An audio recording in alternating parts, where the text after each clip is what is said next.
আমার বিয়ে হয়েছে ৫ বছর হয়েছে কিন্তু আমার কোনো সন্তান হয়নি। আমার শাশুড়ি সবসময় আমায় অপবাদ দিয়ে কথা বলতো। কিন্তু আমায় কোনো ডাক্তারও দেখাতো না। বলতো আমার সমস্যা। তাই একটা পর্যায়ে আমার সংসার ভেঙে যাওয়ার মতো অবস্থা হলো। শাশুড়ি বলল, আমি আমার ছেলেকে আরও একটি বিয়ে করাবো। আমি এই কথা শুনে কিছুতেই সহ্য করতে পারছিলাম না। আর তাই বাধ্য হয়ে আমি ডাক্তারের কাছে গেলাম। ডাক্তার বলল, তোমার বাচ্চা হবে কিন্তু আমার কিছু পরামর্শ মানতে হবে। আমি বললাম, ঠিক আছে, আপনি যা বলবেন তাই হবে। ডাক্তার বলল, আমি তোমায় এমন চিকিৎসা দিব যা কাউকে বলা যাবে না। আমিও রাজি হলাম।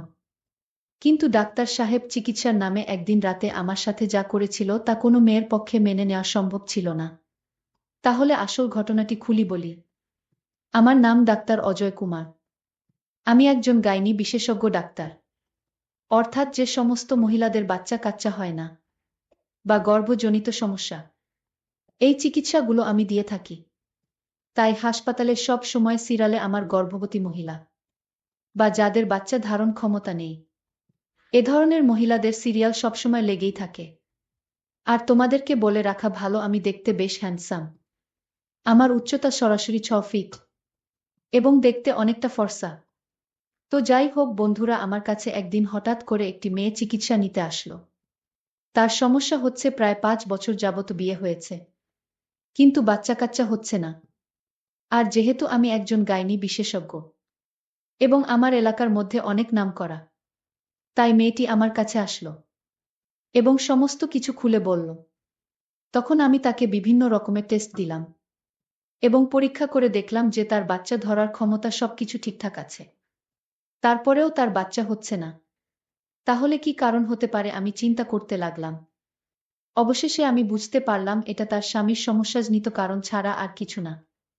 তাই আমি তাকে আমার পার্সোনাল চেম্বারে ডেকে পাঠালাম এবং তাকে জিজ্ঞাসা করলাম, তোমার পারিবারিক পরিস্থিতি এখন কেমন? মানে যেহেতু তোমার বাচ্চা হচ্ছে না, এজন্য তোমার শ্বশুর বাড়ির লোকজন তোমার সাথে কেমন ব্যবহার করছে? তখন সেই মেয়েটি অনেক কান্নাকাটি করল আমার কাছে এবং সমস্ত কিছু খুলে বলল যে শ্বশুর বাড়ির শ্বশুর শাশুড়ি থেকে শুরু করে বাড়ির সমস্ত লোক এমনকি এখন নিজের স্বামী ও তার সাথে ভালো ব্যবহার করে না এবং ভালো চোখে দেখতে পায় না, কারণ তার বাচ্চা হচ্ছে না। অর্থাৎ তার সমস্ত দুর্বল পয়েন্টগুলো আমি শুনে নিলাম। আর তারপরে তাকে আমি একটা অফার করলাম যে আমি তোমাকে যে কোনো চিকিৎসার মাধ্যমে বাচ্চা দিতে পারি, তবে একটি শর্ত আছে। সেটা হচ্ছে আমি তোমাকে যে সমস্ত চিকিৎসার কথা বলব সবগুলো মেনে নিতে হবে। কোনোরকম অজুহাত বা আপত্তি করা যাবে না। তাহলেই তোমার বাচ্চা হবে। এ কথা শোনার পর মেয়েটি অনেক খুশি হল এবং বলল, স্যার আপনি যা বলবেন আমি তাই মেনে নেব। তবুও আমার একটি বাচ্চা দরকার, কারণ বাচ্চা ছাড়া আমি আমার শ্বশুর বাড়িতে একদম অসহায় এবং আমরা অনেক গরিব ফ্যামিলির লোক।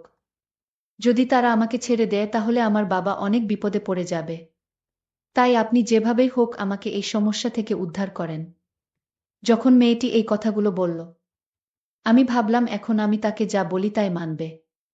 আমি বললাম, দেখো তুমি কিছু মনে করো না। আসলে তোমার মধ্যে কোনো সমস্যা আমি দেখতে পাইনি।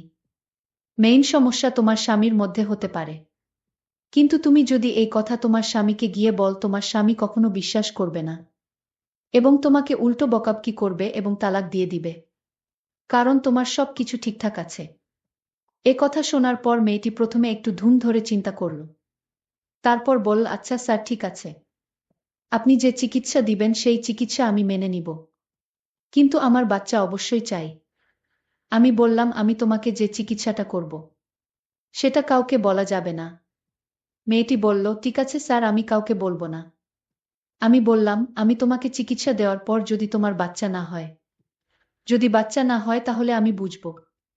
ডাক্তারের কথা শুনে আমি অনেক আস্থা পেলাম। কত ডাক্তার কবিরাজ দেখিয়েছি, তাও সন্তান হলো না। আর আপনার চিকিৎসার মাধ্যমে আমি মা হতে পারবো, এটা ভেবে আমার অনেক খুশি মনে হলো। তারপর আমার সঙ্গে বোঝাপড়া করবে। তাহলে তুমি যদি রাজি থাকো, দেরি না করে আমি তোমার চিকিৎসা শুরু করে দিতে পারি। তখন মেয়েটি বলল যে স্যার আপনি এখনই করতে পারেন চিকিৎসা। আমি বললাম, আমি তোমাকে যে চিকিৎসা করব সেটা এখানে সম্ভব না। তাহলে কোথায় সম্ভব? আপনার যেখানে সম্ভব সেইখানেই আমার চিকিৎসা করুন স্যার। স্যার, চিকিৎসার খরচ সম্পর্কে আপনার চিন্তা করতে হবে। আমার বাবার বাড়ি থেকে দেওয়া গয়নাগুলো আমি বিক্রি করে দেব। ডাক্তার বলল, আরে আমি তোমার চিকিৎসা করব, এটাতে তোমার খরচ তেমন হবে না। খরচ হবে না বললেই চলে। আমি বললাম, ডাক্তার সাহেব আপনি অনেক দয়ালু মানুষ। আপনার কথা শুনে আমার অনেক ভালো লাগছে। ডাক্তার সাহেব বলল, ঠিক আছে, আমি তোমাকে যেদিন আসতে বলবো সেই দিন তুমি আসবে। আর হ্যাঁ, আমার এই চেম্বারে চিকিৎসা করা যাবে না। তুমি আমার বাসার চেম্বারে আসতে হবে। আমি ডাক্তারের কথা শুনে বললাম, ঠিক আছে স্যার, আপনি যেখানে বলবেন আমি সেই জায়গায় গিয়ে আমি চিকিৎসা নিব। ডাক্তার আরও একটি কথা আমায় জানিয়ে দিলেন, তিনি বললেন যে যেদিন আমি চিকিৎসা নিব সেদিন যেন আমি একা আসি। আমার সঙ্গে অন্য কেউ আসতে পারবে না। আমি এই কথাটা শুনে কিছুটা আশ্চর্য হলাম। আমি তখন একটু চিন্তায় পড়ে গেলাম। মনে মনে ভাবলাম, চিন্তা করলে হবে না। আমার চিকিৎসার মাধ্যমে বাচ্চা চাই। আমি বললাম, স্যার আমি কোনোদিন আসব। ডাক্তার বলল, তোমার ফোন নাম্বারটি দিয়ে যাও। আমি তোমাকে যেদিন কল করব ঠিক সেই দিন তুমি বাসার চেম্বারে চলে আসবে। ডাক্তার বলল, আমার একটি কার্ড নিয়ে যাও, এই কার্ডে আমার বাসার ঠিকানা দেওয়া আছে। আমি যেদিন তোমায় ফোন করব ঠিক সেই দিন চলে আসবে। আমি বললাম, ঠিক আছে স্যার। আমি বাড়িতে ফিরে আসলাম। এসে দেখি আমার স্বামী ঘরে মন খারাপ করে শুয়ে আছে। আমার স্বামী আমায় জিজ্ঞেস করল, কোথায় গিয়েছিলে তুমি? আমি বললাম, আমি একটু বাপের বাড়ি গেছিলাম। আব্বার শরীরটা তেমন ভালো ছিল না তাই। আমার স্বামী বলল, আমার কাছ থেকে অনুমতি নেওয়ার প্রয়োজন ছিল না। আমি তাকে বললাম, দেখো আমি তোমার নাম্বারে ফোন দিয়েছিলাম। তখন তোমার ফোন বন্ধ ছিল আর তাছাড়া তুমি বাড়িতে ছিলে না। আর তাই বাবার অসুস্থতার কথা চিন্তা করে চলে গেছিলাম। আমার স্বামী বলল, আমি মানছি আমি বাড়িতে ছিলাম না। আমার মা তো ছিল। মায়ের কাছে বলে যেতে পারতে। আমি তখন বললাম, মা তো শুধু আমায় বকাশকা করে আমাকে দেখতে পারে না। সবসময় কুটা দিয়ে কথা বলে আমি নাকি এ বাড়িতে পোড়া কপাল নিয়ে এসেছি। আমার সন্তান হয় না। এটা কি আমার দোষ? আল্লাহ যদি না দেন তাহলে আমাদের কোনো হাত আছে? আপনার মায়ের কথা আমার আর সহ্য হয় না। আমি কত অপমান সহ্য করে তোমার বাড়িতে আছি। আমি এতে কিছু মনে করি না। আমি আম্মার কথায় কিছু মনে করি না। আমি ভাবি যে এরকম সবার বেলায় হতে পারে। আমার স্বামী বলল, তাই বলে কি আমার মায়ের কাছে বলে যাবে না? আমি বললাম, ঠিক আছে, এইবার আমার ভুল হয়ে গেছে। আমি এখন থেকে কোথাও গেলে আমি আপনাকে না পেলে মাকে বলে যাব। আমি জানি এখন আমার স্বামীর কাছে ভুল স্বীকার না করলে সে সারাক্ষণ বকবক করবে। এর চাইতে ভুল স্বীকার করলেই তার কাছে আমি ভালো। আর তার কাছে ভালো থাকার জন্য আমি মাথাটা নিচু করে দিলাম। আমার স্বামী তখন আমায় আদেশ করে বলল, আর কোনোদিন তার অনুমতি ছাড়া যেন বাড়ির বাহিরে না যাই। আমি বললাম, ঠিক আছে, আমি আপনার অনুমতি ছাড়া বাড়ির বাহিরে যাব না। এরপর দিন ডাক্তার সাহেব রাত ৮টার দিকে আমায় ফোন দিল। আর বলল, তুমি আজ আমার বাসার চেম্বারে আসো। আজ তুমি আমার সাথে দেখা করো। আজ তোমাকে সঠিক চিকিৎসা দিব। আমি বললাম, ডাক্তার সাহেব এখন তো রাত হয়ে গেছে, দিনে আসলে হয় না। ডাক্তার সাহেব তখন আমায় ধমক দিয়ে বলল, তুমি কি আমারে অন্যদের মতো মনে করো? আমি একজন ডাক্তার, আমি সারাদিন বিজি থাকি। আমার প্রতিদিন হাজার হাজার রোগী দেখতে হয়। কিন্তু তোমার রোগটা একটু ভিন্ন, তাই তোমাকে আমার বাসার চেম্বারে আসতে বললাম। তুমি মনে করছো আমি দিনে ফ্রি থাকি? আমার রাতে ছাড়া আর সময় নাই। যদি চিকিৎসা নিতে চাও তাহলে আজ চলে এসো। আমার মতো এরকম ডাক্তার আর পাবে না। আমি ডাক্তারকে বললাম, ডাক্তার সাহেব আমি আসছি। এখন আমি চিন্তা করতে লাগলাম বাড়ি থেকে কিভাবে বের হব। কারণ আমি যদি রাতে ঘর থেকে বের হই তাহলে আমার স্বামী আমাকে সন্দেহ করবে। আর তাই আমি এখন কি বলে ঘর থেকে বের হই? মাত্র ২ দিন আগে আমি আমার স্বামীর সাথে মিথ্যা কথা বলে ঘর থেকে বের হলাম। আজ যদি জানতে পারে আমি আবার না বলে ঘর থেকে বাহিরে গেছি তাহলে আমার সমস্যা হবে। আমি এক মহাচিন্তায় পড়ে গেলাম। অন্যদিকে ডাক্তার আমার জন্য অপেক্ষায় আছে। আমি এখন কি করব? আমি সিদ্ধান্ত নিলাম আমার আজ যে করে হোক আমার ডাক্তারের কাছে যেতে হবে আর চিকিৎসাটা নিতে হবে। আমি আমার শাশুড়ি মাকে মিথ্যা বললাম, মা আমি কিছুক্ষণের জন্য আমার বাপের বাড়ি যাব। আমার বাবা খুব অসুস্থ, আমার এখনই চলে যেতে হবে। আমার স্বামী ঘরে ছিল না। আমি আমার স্বামীকে ফোন দিয়ে বললাম, আমার এখন বাপের বাড়ি যেতে হবে, কারণ আমার বাবা খুব অসুস্থ। আমার স্বামী বলল, ঠিক আছে চলে যাও। আমি তাড়াতাড়ি বোকরা পরে আমি রেডি হয়ে বাড়ি থেকে রওনা দিলাম। আমার শাশুড়ি মা আমার কথার কোনো উত্তর দিল না। আমি কোনো কিছু চিন্তা না করে ডাক্তারের বাড়ি উদ্দেশ্য করে রওনা দিলাম। এই মুহূর্তে ডাক্তার সাহেবের ফোন আসলো। আমি ফোনটা রিসিভ করতেই ডাক্তার বলল, তুমি আসবে আজ? যদি না আসো আমি আর কোনোদিন আমি তোমার চিকিৎসা দিতে পারবো না। আমিও দিব না। আমি ডাক্তার সাহেবকে বললাম, আমি রাস্তায় আছি, আমি আসতেছি। আপনি কিছুক্ষণ ওয়েট করেন। আমি আসতেছি। ডাক্তার বলল, ঠিক আছে। ডাক্তার সাহেব তখন চিন্তায় পড়ে গেলেন। ডাক্তার সাহেব বললেন, আজ আমি আমার স্ত্রীকে বলবো আমার একজন জটিল রোগী আমার সাথে দেখা করতে আসছে, আর তাই আমার চিকিৎসা দিতে হবে। আমার স্ত্রী জিজ্ঞেস করল, মেয়ে না ছেলে? আমি বললাম, মেয়ে। আমি মনে মনে সিদ্ধান্ত নিলাম, আজ ডাক্তারের আসল রহস্য জানতে পারব। আমার স্ত্রী বলল, তাহলে তুমি তাকে চিকিৎসা কি বাসায় করবে? আমি বললাম, ওনার একটু জটিল সমস্যা, তাই আজ চেম্বারে আসতে পারেনি তো, আর তাই এখন বাসায় আসছে। ঠিক আছে, তোমার রোগীর চিকিৎসা করো। এর আগে আরো 5 জন মেয়ে তোমার বাসায় আসছে চিকিৎসার জন্য। আমি বুঝলাম না রাতে আসে কেন। আমি আজ দেখব আমার স্বামী কি চিকিৎসা দেয়।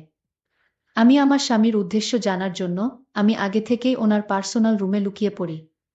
মেয়েটি তখন রুমে এসে হাজির।